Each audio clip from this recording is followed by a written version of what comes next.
किया है। यूपी के रामपुर में जौहर विश्वविद्यालय के लिए किसानों की जमीनें कब्जाने के आरोप में फंसे आजम खान को प्रशासन ने भूमाफिया घोषित कर दिया है।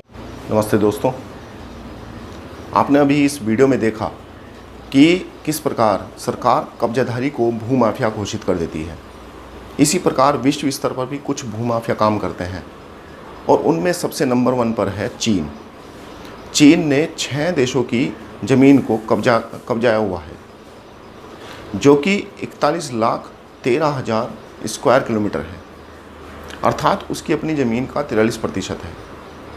तो दोस्तों, आज हम इस वीडियो के द्वारा आपको यह बताएंगे कि वह 6 देश कौन से हैं और चीन और कौन सी भूमि को कब्जाना चाह रहा है, जिससे कि भारत पर भी बुरा प्रभाव पड़ सकता है।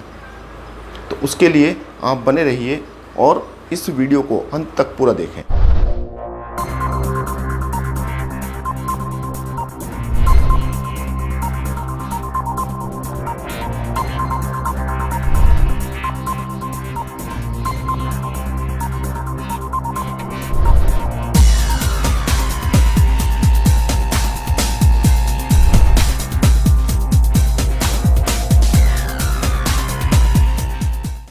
दोस्तों, 1949 में कम्युनिस्ट शासन आते ही चीन ने ताइवान, तिब्बत, इनर मंगोलिया, पूर्वी तुर्किस्तान पर कब्जा कर लिया। 1997 में हांगकांग पर और 1999 में मकाओ पर कब्जा कर लिया। पूर्वी तुर्किस्तान पर 1949 में चीन ने कब्जा कर लिया और उसे वह शिनजियांग प्रांत बताता है।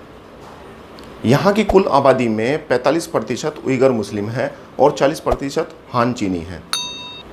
उइगर मुस्लिम तुर्की मूल के माने जाते हैं। चीन ने तिब्बत की तरह शिनजियांग को भी स्वायत्त क्षेत्र घोषित कर रखा है। जैसा कि मैंने पहले भी आपको एक वीडियो में बताया था कि चीन उइगर मुस्लिमों पर अत्याचार करता है, लेकिन जितने भी मुस्लिम राष्ट्र हैं पाकिस्तान के सहित, वह कोई भी इस पर कुछ नहीं बोलता, वह चुप रहते हैं।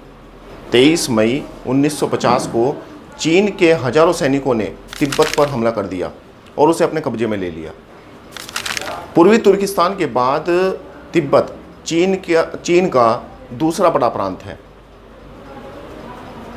यहाँ की कुल आबादी का 78% बौद्ध हैं और 1959 में तिब्बती धर्मगुरु दलाई लामा को चीन ने बिना बॉडीगार्ड के बीजिंग में आने का न्योता दिया। वहाँ उन्हें उनके समर्थकों ने घेर लिया ताकि चीन उन्हें गिरफ्तार न कर सके।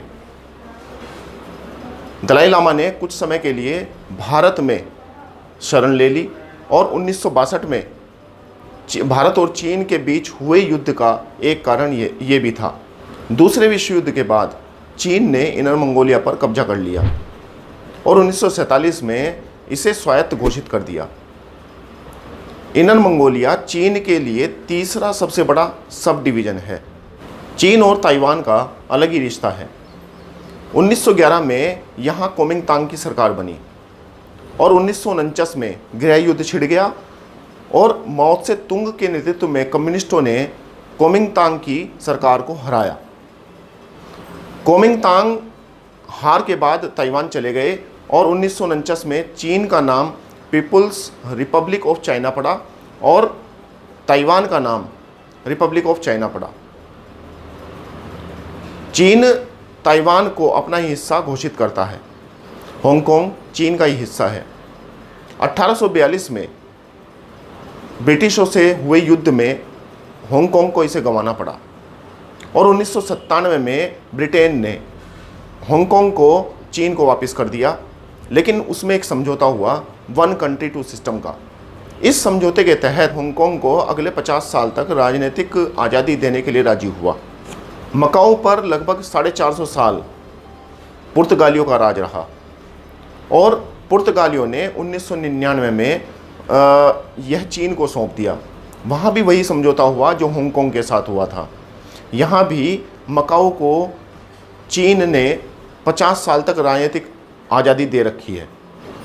भारत का भी चीन ने 43,180 किलोमीटर स्क्वायर का हिस्सा कब्जाया हुआ है, जिसमें 38,000 किलोमीटर स्क्वायर लद्दाख का हिस्सा है और 5,180 किलोमीटर पीओके का हिस्सा है। जिसे वह अपना क्षेत्र घोषित करता है। यह हिस्सा इतना बड़ा है जितना कि स्विट्जरलैंड भी नहीं है। स्विट्जरलैंड 41,285 स्क्वायर किलोमीटर ही है। अब चीन नेपाल की ज़मीन को कब्जाना चाहता है। नेपाल के राजनीतिक नेतृत्व को यह समझना चाहिए कि चीन उसके लिए यह साजिश कर रहा है, लेकिन ओली जी केवल अपनी कुर्सी बचाने के चक्कर में है और यह कुर्सी बचाने के चक्कर में कहीं नेपाल का नामो निशान नक्शे से ना हट जाए और इसका प्रभाव भारत पर अवश्य होगा। तो दोस्तों, आपने यह जाना कि चीन किन किन देशों को कब्जा चुका है और किस देश को कब्जाने जा रहा है ताकि उसका बुरा प्रभाव भारत पर भी पड़ सके। चीन की यह कब्जाधारी नीति निरंतर चलती रहती है ताकि वह अपने व्यापार को बढ़ा सके, लेकिन भारत भी सजग है। भारत ने भी अपनी सेनाओं को सीमाओं पर लगाया हुआ है ताकि चीन इस प्रकार की साजिश न कर सके। लेकिन हमारे देश में रहने वाले लिबरल, हमारे देश में रहने वाले ये कॉमरेड, हमारे देश में रहने वाले कम्युनिस्ट यह चाहते हैं और वह इस प्रकार की साजिश भी करते हैं कि इस देश पर कम्युनिस्टों का राज हो, लेकिन यह उनके सपने धूमिल अवश्य होंगे।